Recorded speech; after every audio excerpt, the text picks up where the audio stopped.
Last video में हमने अपनी एक्सरसाइज नंबर 1.2 के क्वेश्चन नंबर 15 तक काम कर लिया था। अब हम उसके अगले सवालों की तरफ चलेंगे। तो 15 के बाद क्वेश्चन नंबर 16 हम लोग स्किप करेंगे और हम लोग चलेंगे क्वेश्चन नंबर 17 पर। तो क्वेश्चन नंबर 17 शुरू करने से पहले एक सवाल लिखा हुआ है इन्होंने। इफ, जो इसका मेन सवाल है, if a is equal to 1 2 3 4 and b is equal to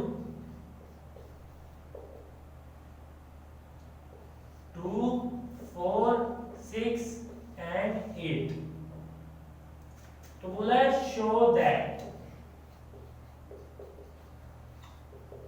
ये सवाल दिया और इसके काफी ज्यादा मतलब इसके काफी पार्ट्स दे दिए उन्होंने आपको। 3 पार्ट दिए हैं। अब हम लोग उन पार्ट को सॉल्व करेंगे। सबसे पहला है क्वेश्चन नंबर 17, जो कि आपका 17 पार्ट बोल दें। 17 में उन्होंने क्या बोला? a del b is equal to a del b is equal to a union b minus a intersection b, a union b minus a intersection b। तो पिछली वीडियो में आप लोगों को मैंने बताया था कि यूनियन किस तरह लेना है, इंटरसेक्शन किस तरह लेना है, डेल्टा किस तरह लेना है, माइनस किस तरह करना है। ये सारे ऑपरेशंस मैंने आप लोगों को पहले पढ़ा चुका हूं। तो अब हम इन पे मजीद थोड़े से लेंथी सवाल करेंगे, लेकिन ऑपरेशंस वही अप्लाई होंगे जो आप लोगों ने पहले किए हैं। तो अब ये दो आप लोगों को इक्वल से वैल्यू, पहले एक वैल्यू और इक्वल के बाद एक वैल्यू, आप लोगों को इक्वल प्रूव करनी है। शो दैट का मतलब होता है प्रूव करें, शो करें, बताएं कि ये वाली साइड इस साइड के इक्वल होगी या नहीं। तो जब इस तरह का आपको सवाल आ जाए इक्वल वाला, जब आपको बोला जाए कि इस वाली साइड को इस वाली साइड के इक्वल शो करें यानी प्रूव करें, तो आप लोग सबसे पहले जो काम शुरू करेंगे इस तरह करेंगे। आप लोग इन दोनों में से कोई एक साइड ले लेंगे। पहले ये लेफ्ट, आपकी ये लेफ्ट पर है तो ये लेफ्ट हैंड साइड, ये राइट पर है तो राइट हैंड साइड। तो अब आप सबसे पहले ले लीजिए left hand side. Left hand side, तो लेफ्ट हैंड साइड आपके पास क्या है? a del b। a की वैल्यू क्या है? 1 2 3 4।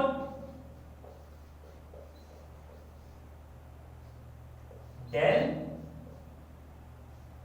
b की वैल्यू क्या है? 2 4 6 8। तो डेल वाले ऑपरेशन में क्या होता था, जरा याद करें। डेल वाले ऑपरेशन में ये होता था कि हम जो सेम वैल्यूज होती थी उनको कैंसिल कर देते थे और जो बाकी सारी वैल्यूज रह जाती थी उनको एक सेट में लिख लेते थे। जैसे 1 बच गया, 3 बच गया, 6 बच गया और 8 बच गया। क्लियर? तो ये आपके पास लेफ्ट हैंड साइड आ गई 1 3 6 and 8। Left hand side solve हो गई। आपने लेफ्ट हैंड साइड का आंसर निकाल लिया। अब आप सॉल्व करेंगे right hand side. RHS, left hand side और राइट हैंड साइड शुरू करने से पहले ये आप लोगों को लिखना जरूरी है कि लेफ्ट हैंड साइड आप अब सॉल्व करें, राइट हैंड साइड आप अब सॉल्व करें। अब देखिए राइट हैंड साइड में दो ऑपरेशन है, दोनों के इर्द गिर्द ब्रैकेट लगा है। देखिए ऑपरेशन तो एक यूनियन, इंटरसेक्शन और माइनस का 3 ऑपरेशन हो रहे हैं। लेकिन आप लोग हमेशा एक बात याद रखिएगा कि सबसे पहले वो ऑपरेशन सॉल्व करेंगे जो ब्रैकेट्स के अंदर होगा। तो ब्रैकेट्स के अंदर यहाँ दो ऑपरेशन है। तो अभी तो आप लोग कोई सा भी एक पहले सॉल्व कर रहे हैं, दूसरा बाद में सॉल्व कर, लेकिन याद रखिएगा हमेशा पहले ब्रैकेट वाला ऑपरेशन सॉल्व होगा। जैसे मैं पहले फाइंड कर लेता हूँ A union B. A union B, A की वैल्यू क्या है? 1 2 3 4।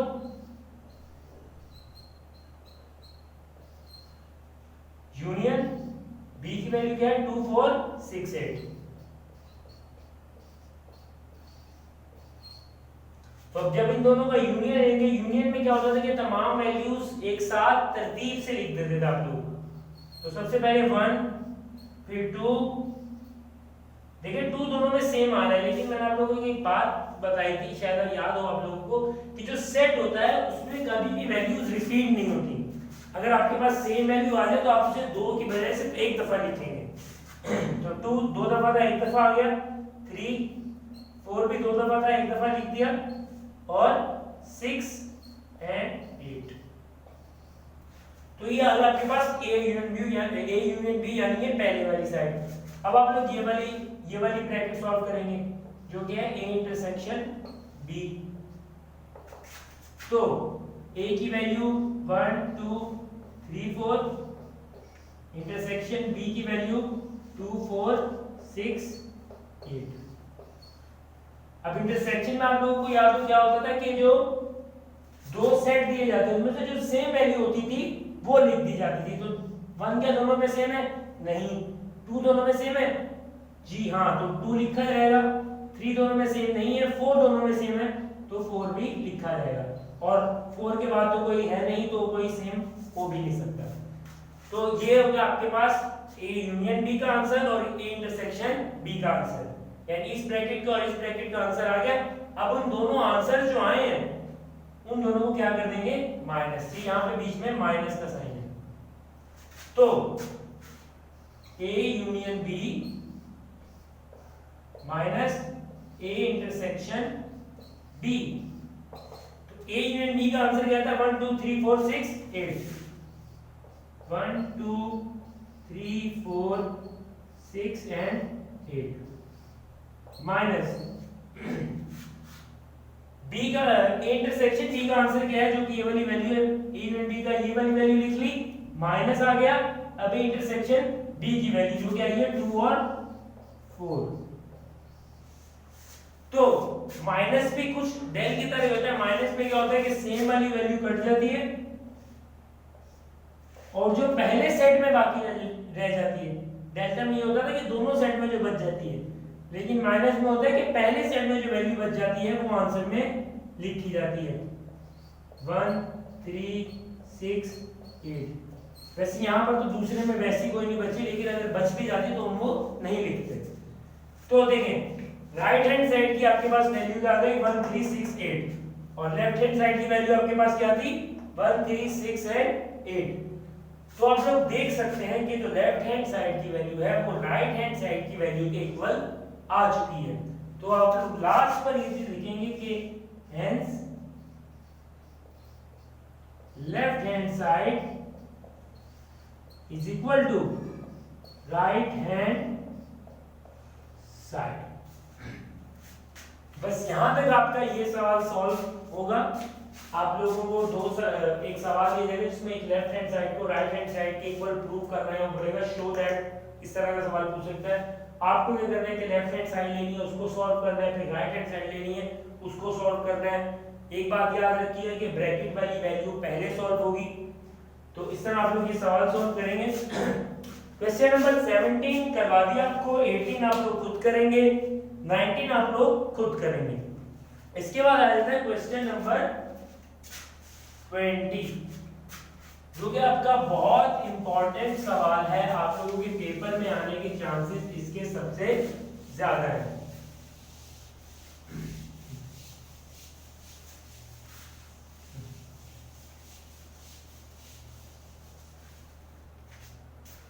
सवाल है आपके पास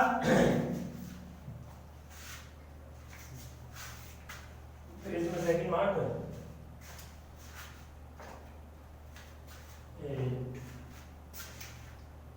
तो question number 20, that's all know matter.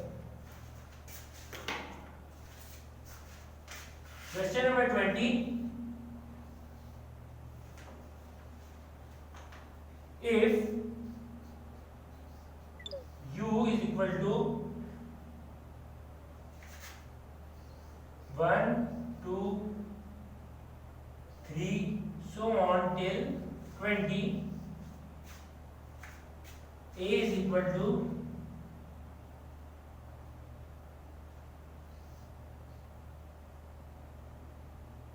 1 2 4 8 10 16 and 20 and b is equal to 2 6 8 10 14 18 verify D Morgan's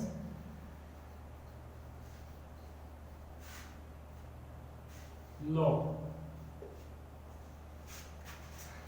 तो अब आप लोग क्वेश्चन नंबर 20 में आप लोगों को दिया है कि if u is equal to this value, a is equal to this value, b is equal to this value, then verify De Morgan's law।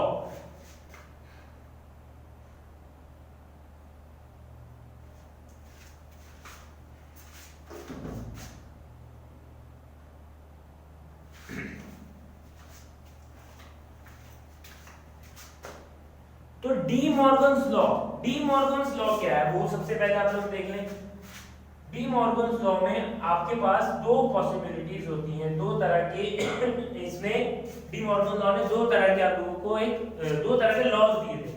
इसमें पहले उसने बोला था कि ए यूनियन बी का जो कॉम्प्लीमेंट होगा वो इक्वल होगा A complement intersection B complement, और जो इसका दूसरा पार्ट होगा वो होगा ए इंटरसेक्शन बी का whole complement is equal to A complement union B complement.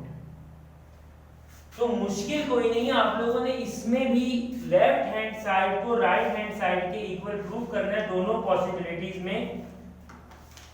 देखिए पहले आप इस तरह के सवाल तो सॉल्व कर चुके हैं कि यूनियन बी फाइंड करना है, इसका कॉम्प्लीमेंट लेना है, A complement intersection B complement लेना है। तो आप लोग अपने पिछले अगर सवाल देखेंगे तो उनमें आप लोगों को सॉल्व करके दिखाया जा चुका है। बस इसमें क्या करना है कि आप लोगों ने क्वेश्चन नंबर 17 की तरह ये left hand side right hand side के इक्वल प्रूफ करनी है। तो ये दोनों सवाल आप लोग सॉल्व करेंगे। That are the most important question of your chapter number 1। आप लोगों के मैट्रिक क्लास के बोर्ड के एग्जाम में भी ये सवाल आते हैं, तो आप लोगों के लिए मस्ट है कि इन सवालों की प्रैक्टिस अच्छे करें। सवाल आप लोग इजी देख सकते हैं, ए यूनियन बी लेना है, फिर उसका कॉम्प्लीमेंट ले लेना है, यानी यू से उसको माइनस कर देना है, यू की वैल्यू भी है, ए की भी आपको बी की भी है। यहाँ पे क्या करना है, ए कॉम्प्लीमेंट लेना है पहले, फिर बी कॉम्प्लीमेंट लेना है, फिर दोनों का इंटरसेक्शन ले लेना है। यहाँ पे भी सिर्फ वही काम करना है, बस यहाँ पे इंटरसेक्शन लेना है, यहाँ यूनियन। इसमें यही दोनों में चीज है कि यहाँ पहले यूनियन है फिर इंटरसेक्शन, पहले यहाँ इंटरसेक्शन और फिर यूनियन, देखो दोनों में उल्टे हैं। तो ये question number 20 D Morgan's law आप लोगों ने सॉल्व करना है। ये मोस्ट इंपॉर्टेंट क्वेश्चन आप लोगों का, तो इस तरह से अच्छे से आप लोग इत्मीनान से प्रैक्टिस करके, अगर आपको इसमें कोई प्रॉब्लम आ रही हो कि ये किस तरह होगा स्टेप, तो आप लोग पिछली वीडियो में देख सकते हैं कि स्टेप किस तरह होगा। हम चलते हैं अपने अगले सवाल की तरफ, जो कि आप लोगों का एक और मोस्ट इंपॉर्टेंट क्वेश्चन है।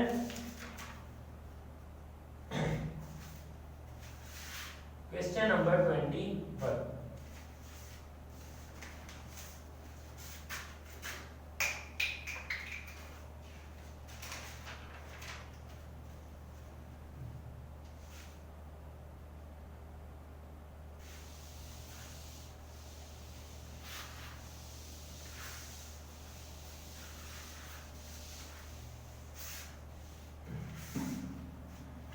जी, तो क्वेश्चन नंबर 21 में उसने आप लोगों को बोला है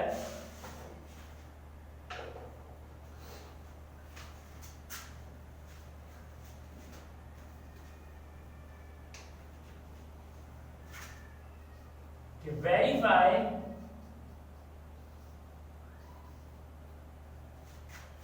the commutative property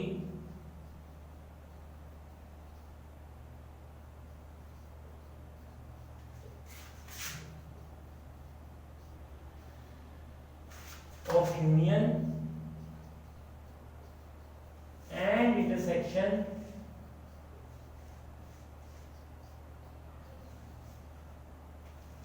for the following sets।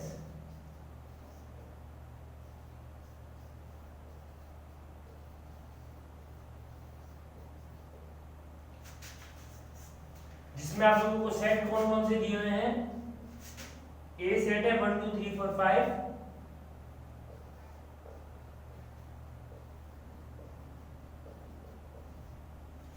और बी सेट है आपके पास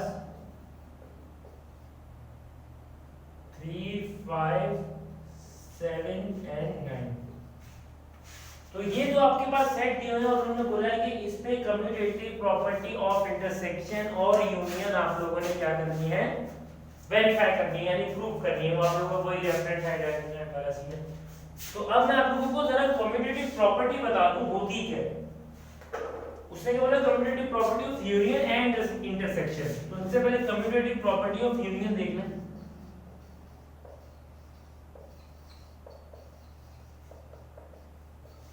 कम्यूटेटिव प्रॉपर्टी ऑफ यूनियन। तो कम्यूटेटिव प्रॉपर्टी ऑफ यूनियन क्या है, आपको कम्यूटेटिव प्रॉपर्टी में सिर्फ दो सेट दिए जाएंगे, क्योंकि प्रॉपर्टी में सिर्फ दो सेट यूज होते हैं। अब यूनियन की जो प्रॉपर्टी है उसमें क्या होगा कि ए यूनियन बी आप लोगों ने प्रूव करना होगा इक्वल होता है बी यूनियन ए। सिंपल, बस ये कम्यूटेटिव प्रॉपर्टी ऑफ यूनियन होगी। आप लोगों ने लेफ्ट हैंड साइड लिखना है ए यूनियन बी फाइंड करना है, फिर राइट हैंड साइड लिखना है बी यूनियन ए फाइंड करना है। अगर दोनों सेम आ गए तो आपकी commutative property of union prove हो जाएगी। इसमें इतना। अब अगली प्रॉपर्टी जो कि है आपके पास कम्यूटेटिव प्रॉपर्टी ऑफ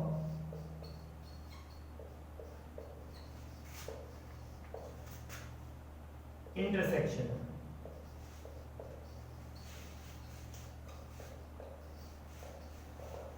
मैं आपके लिए इसको हाईलाइट करके लिख देता हूं ताकि आपको ये क्लियर नजर आ जाए, आपको सॉल्व करने में कोई से मसला ना हो। A union B is equal to B union A.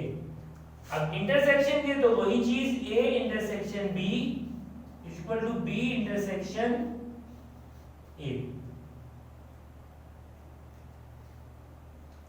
तो ये यूनियन की प्रॉपर्टी है, ये कम्यूटेटिव, ये इंटरसेक्शन की प्रॉपर्टी है। वही जैसे आप लोगों ने क्वेश्चन नंबर 17 के left hand side right hand side की इक्वल प्रूफ करनी है। ये सवाल जो मैं आप लोगों को कम्यूटेटिव प्रॉपर्टी ऑफ यूनियन, ये मैं आप लोगों को अभी करवा दूंगा। इंटरसेक्शन वाली आप लोग खुद करेंगे। तो यूनियन वाली प्रॉपर्टी हम लोग सॉल्व करते हैं। ये लिखा रहने देते हैं। सवाल जो है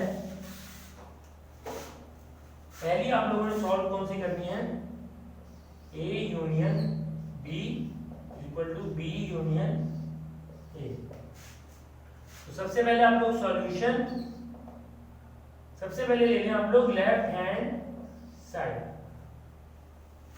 को व्यू से सॉल्व कर लेते हैं ताकि क्लियर नजर आए।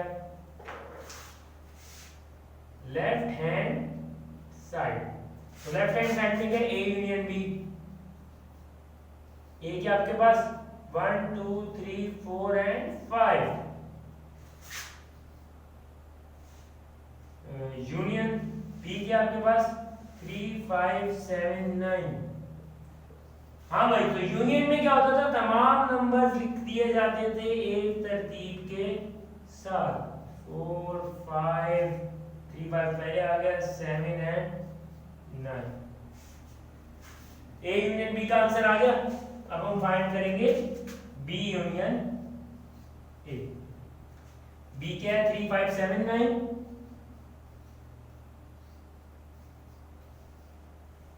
यूनियन ए क्या है 1 2 3 4 5।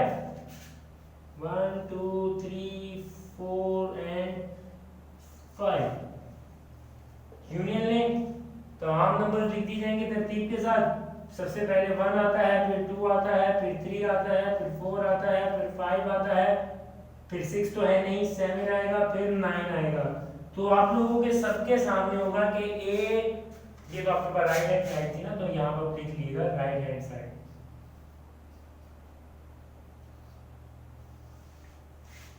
तो सब देख सकते हैं कि लेफ्ट हैंड साइड का आंसर इक्वल आ चुका है राइट हैंड साइड के। लास्ट में आप लोग लिख देंगे hence left hand side is equal to right hand side. Clear? तो उम्मीद आप लोगों को ये सवाल समझ आया होगा। इसी तरह आप लोग इंटरसेक्शन वाला सवाल सॉल्व करेंगे। जो कि काफी इजी है। अब हम लोग चलेंगे अपनी अगली एक्सरसाइज नंबर 1.3 की तरफ जी।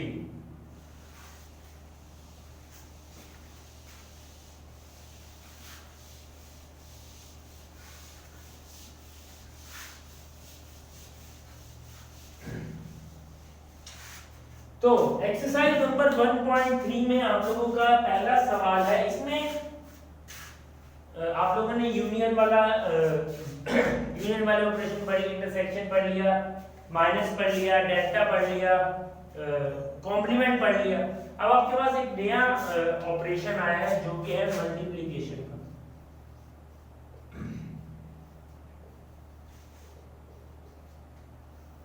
मल्टीप्लिकेशन यानी क्रॉस साइड। इस ऑपरेशन में आप लोग क्या करेंगे? सबसे पहले तो ये ऑपरेशन जब होगा तो ये ऑर्डर्ड पेयर्स में एक सेट दिया जाएगा ना, तो जब सेट में आप मल्टीप्लिकेशन अप्लाई करते हैं तो वो क्या बना देता है? पेयर्स। वो नंबर्स को आपस में मल्टीप्लाई नहीं कर पाएगा, वो उनके पेयर्स बना देगा, जैसे इस तरह में 1 और 2।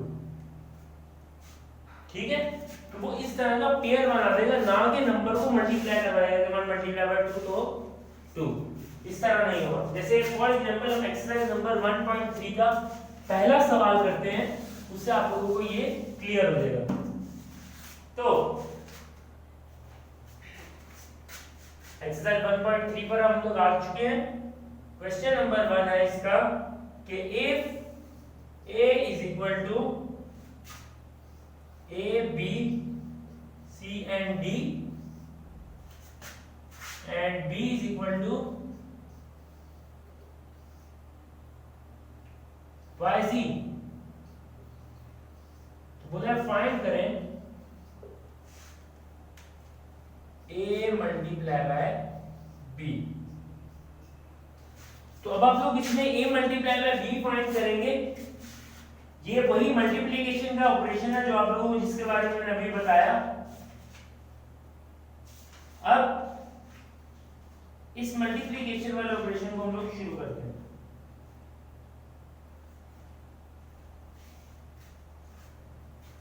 तो अब याद रखिएगा कि मैंने आप लोगों को अभी बताया था कि जब आप लोग सेट को मल्टीप्लाई करवाएंगे, सेट के एलिमेंट्स को मल्टीप्लाई करवाएंगे तो वो बनाएगा पेयर्स। अब आप लोग ये कैसे अंदाजा लगा सकते हैं कि कितने पेयर्स बनेंगे? तो उसकी एक ट्रिक है, शॉर्ट ट्रिक है कि आपको पता चल जाएगा पहले ही कि कितने पेयर्स बनेंगे। तो सबसे पहले तो आप सेट ए और बी सेट है ना, ए और बी, इसमें देखिए एलिमेंट्स कितने हैं? ए में 1 2 3 एंड 4 एलिमेंट्स। बी में कितने? 1 एंड 2 एलिमेंट्स। तो 4 मल्टीप्लाई बाय 2 करवा देंगे अगर आप लोग, कितना आएगा आंसर? 8। तो ये बात ध्यान रखिए कि इसके कितने पेयर्स बनेंगे? 8 पेयर्स। अब हम इसे सॉल्व करेंगे तो आप देखिएगा कि कितने पेयर्स बनते हैं। Solution a multiply by b is equal to a का a में क्या है? a b c d multiply by b, b में क्या है? y and z। तो सबसे पहले तो आप एक ब्रैकेट लगा लेंगे स्टार्टिंग में, क्योंकि अंदर जो पेयर आएंगे वो राउंड ब्रैकेट में आएंगे। तो सबसे पहले a मल्टीप्लाई होगा फर्स्ट एलिमेंट दूसरे के फर्स्ट एलिमेंट से, a और y। तो पहला पेयर किसका बनेगा? a और y। दोनों को आप लोगों ने कॉमा से अलग करना है। फिर जब ये एक पेयर बन जाए तो फिर कॉमा लगा देना है। फिर a ने y के साथ बना लिया, a बनाएगा z के साथ पेयर, a z ब्रैकेट और कॉमा। अब a z के आगे तो कोई है नहीं, उसके साथ बना नहीं सकता, तो a के पेयर खत्म। अब b बनाएगा y के साथ, फिर b किसके साथ बनाएगा? z के साथ। उसी तरह b के बाद खत्म आ जाएगा c, तो c बनाएगा z के साथ, और फिर c बनाएगा y के साथ पहले, और फिर बनाएगा c z के साथ। अब लास्ट में बचा d बनाएगा सबसे पहले y के साथ, और फिर d बनाएगा z के साथ। और यहाँ पे स्टार्टिंग में आप लोगों ने कर्ली ब्रैकेट लगाया था, तो लास्ट में भी आप लोग ब्रैकेट लगा देंगे। तो यहाँ हमारे पेयर्स बन गए। अब आप लोग देखिए जरा, मैंने आपको कितने बताया था पेयर्स बनेंगे 8। अब काउंटिंग करते हैं, मेरे साथ करिएगा आप लोग काउंटिंग 1 2 3 4 5 6 7 एंड 8। तो 8 पेयर्स बने आप लोगों। जैसे ही मैंने आपको बोला था ये शॉर्ट ट्रिक है पता करने का कि कितने पेयर्स बनेंगे, जितने एलिमेंट्स हैं दोनों के उनको आपस में मल्टीप्लाई करवा दें। तो इस तरह आप लोग अपने मल्टीप्लिकेशन वाले सवाल सॉल्व करेंगे जो कि इस एक्सरसाइज में बाकी स्टार्ट में क्वेश्चन नंबर 1 में दिए हैं।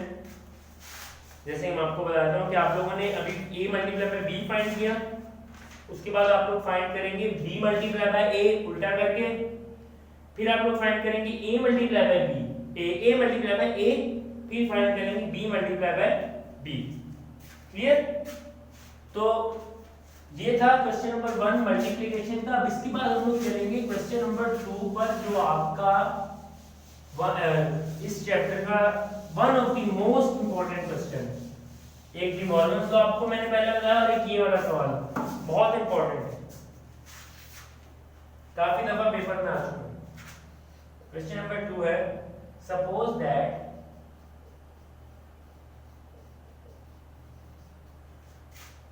the ordered pairs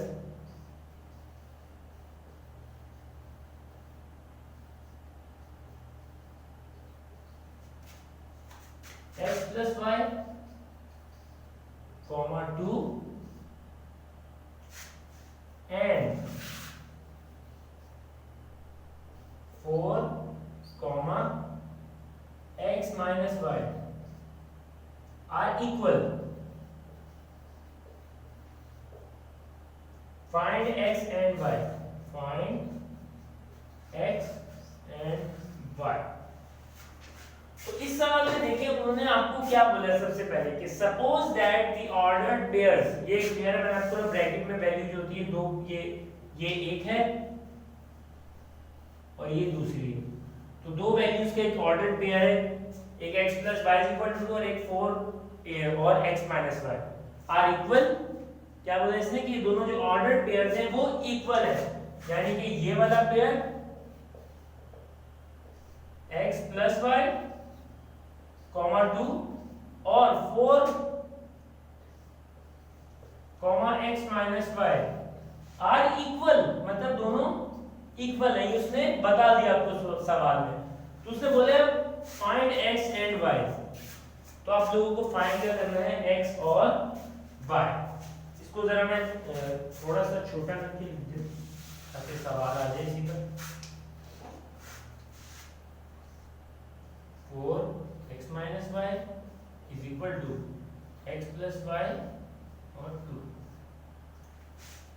अब आप लोग मेरी बात जरा गौर से सुनिएगा कि अब आगे क्या होगा। देखें दो पेयर है, एक इसमें कॉमा से पहले वाली फर्स्ट टर्म, कॉमा के बाद वाली सेकंड टर्म, इसमें कॉमा से पहले वाली फर्स्ट टर्म, कॉमा के बाद वाली फर्स्ट टर्म। तो ये पेयर दोनों एक दूसरे के इक्वल है, तो इनके एलिमेंट्स भी एक दूसरे के इक्वल होंगे। जैसे कि इसका पहला एलिमेंट 4 है, ये किसके इक्वल होगा, x plus y के, और दूसरा एलिमेंट जो है x minus y वो किसके इक्वल होगा, 2 के। ठीक है, तो इनमें से सबसे पहले आप लोग एक ले लें, जैसे x plus y किसके इक्वल है, 4 के, और x minus y किसके इक्वल है, 2 के। इसको बोलते हैं आप लोग इक्वेशन 1, इसको बोलते हैं आप लोग इक्वेशन 2। इन दोनों को हमने एक नाम दे दी कि ये इक्वेशन 1 है, ये इक्वेशन 2 है। दोबारा से सुन ले, दो ऑर्डर्ड पेयर्स थे, दो पेयर्स थे, दोनों इक्वल थे। अगर दोनों पेयर इक्वल है तो उनके अंदर वाले दोनों एलिमेंट्स भी इक्वल होंगे, यानी पहला वाला पहले के इक्वल, जो कि हमने लिख लिया पहला वाला पहले के, और दूसरा वाला दूसरे के इक्वल, दूसरा वाला दूसरे के इक्वल। तो अब आप लोगों को अगर x की वैल्यू फाइंड करनी है तो या तो आप ये करेंगे, इसमें से x की वैल्यू निकालकर इसमें पुट कर देंगे, या इससे निकालकर इसमें पुट कर देंगे। अब उसका मैं आपको आसान हल बताता हूं। आप लोग लेंगे इक्वेशन 2, लिखेंगे फ्रॉम इक्वेशन 2। फ्रॉम इक्वेशन 2 आप लोग क्या करेंगे कि x minus y is equal to जो 2 था, y इधर किसका है, माइनस का, इक्वल टू साइड पे जाकर किसका हो जाएगा, प्लस का। ये हो जाएगा x is equal to 2 plus y। सही है, x की आपके पास एक वैल्यू आ गई 2 प्लस वाई, इसको आप लोग बोलते हैं इक्वेशन 3। क्लियर? इक्वेशन 1 भी आप लोगों के पास ये वाली, इक्वेशन 2 आपके पास ये वाली। आपने इक्वेशन 2 के जरिए फ्रॉम इक्वेशन 2 x की एक वैल्यू निकाल ली, x equal to 2 plus y. 2 plus y किस तरह है, y इधर माइनस का उधर जाके प्लस का। अब जो तीसरी इक्वेशन आई है आपके पास, इसको आप लोग पुट कर देंगे सबसे पहले वाली इक्वेशन में।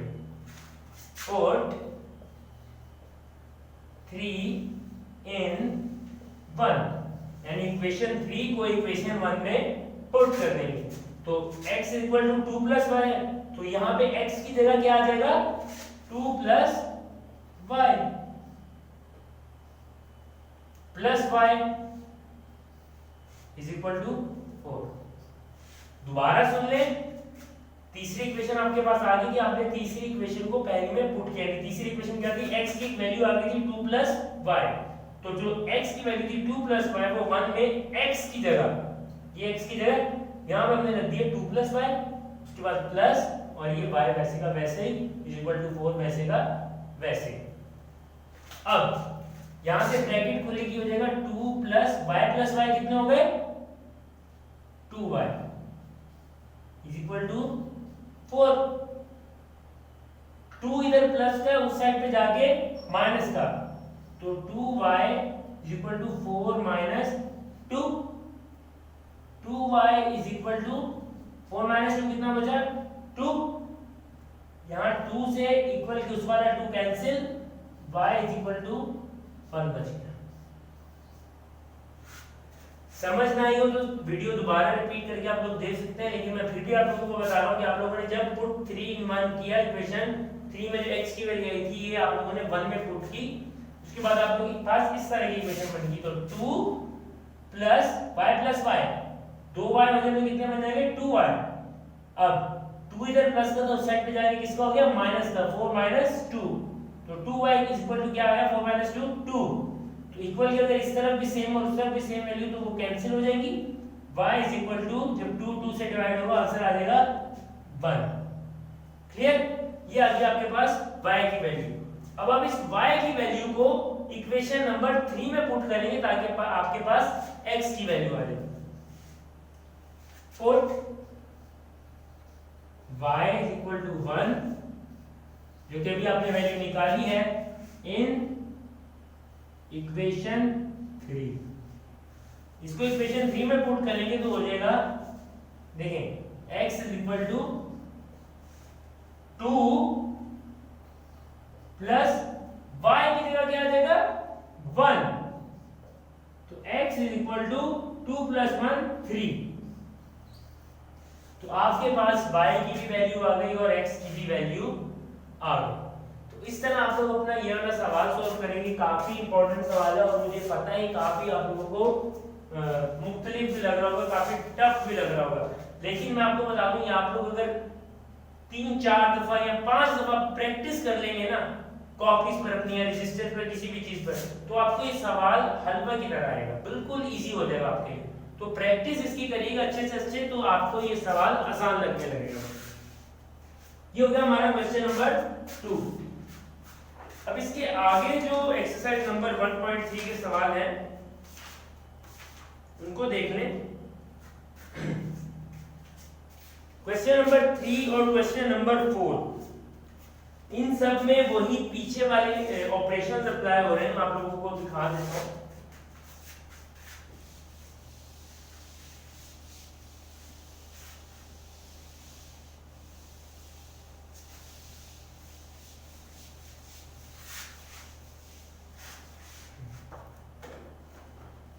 जैसे क्वेश्चन नंबर 3 में आप लोगों को सवाल दिया गया है,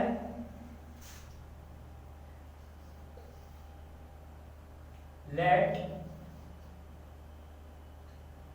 a is equal to ab,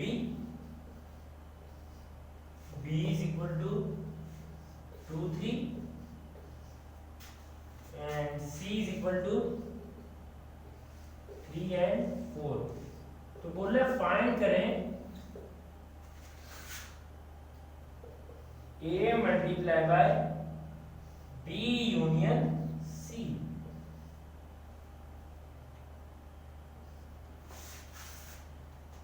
आपको उसने तीन वैल्यू दे दी है, ए बी और सी की वैल्यू, मतलब सेट बना के दे दिया उसने, बोला फाइंड करें A multiply by B union C. तो मैंने आप लोगों को पहले बताया था जो वैल्यू पहले ब्रैकेट में होगी वो सॉल्व होगी। तो सबसे पहले हम इसको सॉल्व करते हैं, बी यूनियन सी को। बी के आपके पास 2 3 यूनियन सी के आपके पास 3 एंड 4, इन दोनों का यूनियन लिया, आंसर क्या आ जाएगा 2 3 एंड 4। आपके पास यूनियन आ गया। अब आप लोगों ने क्या करना है, A multiply by B union C. A की वैल्यू क्या थी, ए बी, और B union multiply by B union C क्या 2 3 और 4। तो अब मल्टीप्लाई वाला सवाल दोबारा है, आप लोगों को मैंने ट्रिक बताई थी कि देखें 1 2 दो एलिमेंट्स, 1 2 3 तीन एलिमेंट्स, 2 3 जा 6, इसके मल्टीप्लाई करने के बाद कितने पेयर बनेंगे 6। अब देखिएगा किस तरह, सबसे पहले a होगा 2 के साथ मल्टीप्लाई, फिर a होगा 3 के साथ मल्टीप्लाई, मल्टीप्लाई क्या वो पेयर बनाना है, फिर a का पेयर बनेगा 4 के साथ, फिर b का पेयर बनेगा 2 के साथ, फिर b का पेयर बनेगा 3 के साथ, फिर b का पेयर बनेगा 4 के साथ। तो इस तरह आप लोगों के ये वाला सवाल सॉल्व होगा। इसके बाकी पार्ट्स आप लोग खुद करेंगे, बता देता हूँ मैं आप लोगों को, गाइड कर देता हूँ। क्वेश्चन नंबर 3 के जो बाकी पार्ट है उसमें भी आप लोगों ने सब में यही करना है, दूसरे में भी पहले जो ब्रैकेट्स है उनको सॉल्व करना है, फिर उनका यूनियन लेना है, बल्कि ये आपको टफ लगेगा सही। क्वेश्चन नंबर 2 मैं आपको करवा देता हूँ, पर इसके अलावा बाकी सारे पार्ट्स आप लोग खुद करेंगे। इसका पार्ट 2,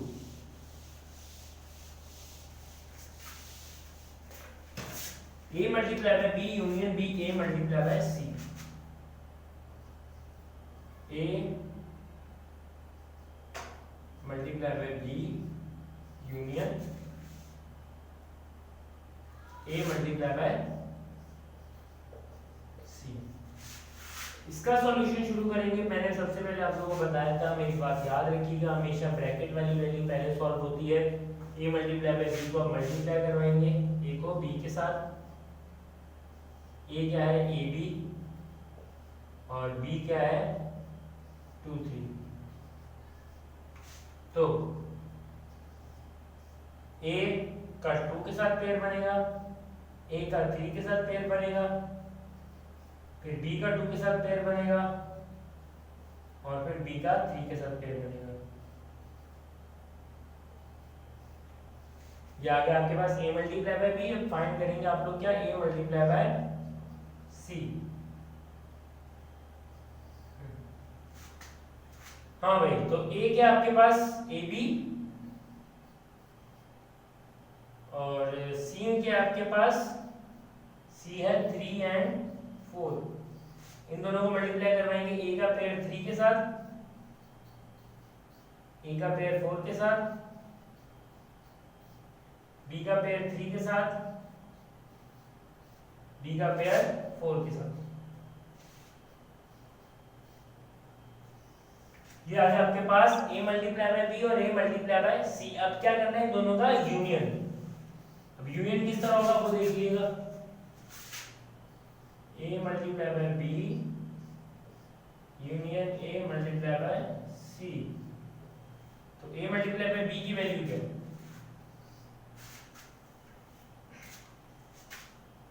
A2 A3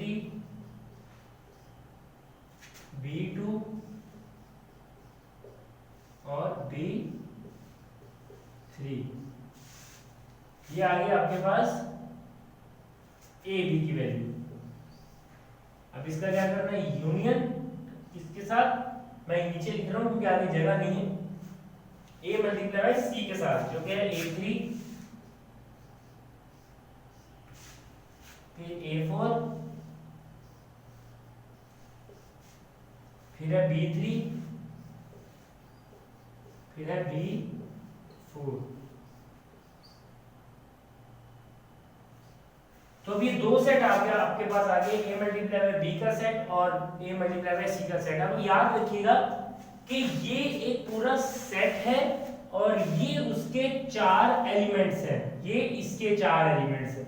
तो अब इनका यूनियन लेना आप लोगों ने। यूनियन में क्या होता है कि तमाम एलिमेंट्स तरतीब के साथ लिख दिए जाते हैं एक सीक्वेंस में। तो देखिएगा 8 का 2 के साथ जो पेयर है ये एक एलिमेंट है, अभी सिर्फ आप इसे एक एलिमेंट काउंट करेंगे। A का 3 के साथ, अब देखिए A का यहाँ पर 3 के साथ है, A का 4 के साथ भी बन रहा है क्योंकि हमें तरतीब से लिखना है। B का 2 के साथ, B का 3 के साथ और B का 3 के साथ यहाँ बन चुका है, B का 4 के साथ बन गया। तो इस तरह आप लोगों ने ये ऑर्डर्ड पेयर्स का यूनियन लेना है और इन्हें एक तरतीब से लिख लेना है। सेम इसी तरीके से आप लोग करेंगे सॉल्व इसे। इसके बाद क्वेश्चन नंबर 4 में इसका इंटरसेक्शन लेना है, वो आप लोग खुद से सॉल्व करेंगे। क्वेश्चन नंबर जो 3 है वो क्वेश्चन नंबर 1 की तरह है, लेकिन उसमें भी इंटरसेक्शन है। तो ये पहले 2 सवाल मैंने आपको करवा दिए, अगले के 2 आप लोग खुद करेंगे। और क्वेश्चन नंबर जो 4 है, क्वेश्चन नंबर 4,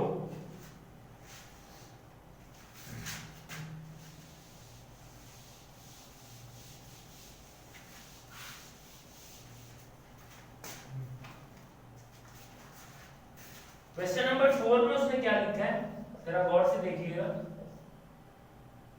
कि for the set given in question number 3 find, कि जो क्वेश्चन नंबर 3 में भी ये सेट दिए हुए थे उन्हीं को देखते हुए आप लोग ये फाइंड करेंगे। पहला क्या है A multiply by B minus C, दूसरा क्या है A multiply by C minus B, और तीसरा क्या है A multiply by B del C।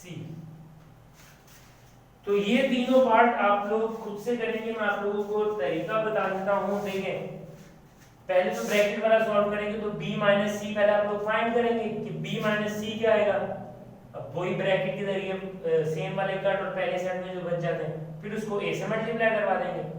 उसी तरह c माइनस b जब करेंगे वही सेम वाले कट और पहले सेट में जो बच जाएंगे वो लिखे जाएंगे और वो a से मल्टीप्लाई हो जाएंगे।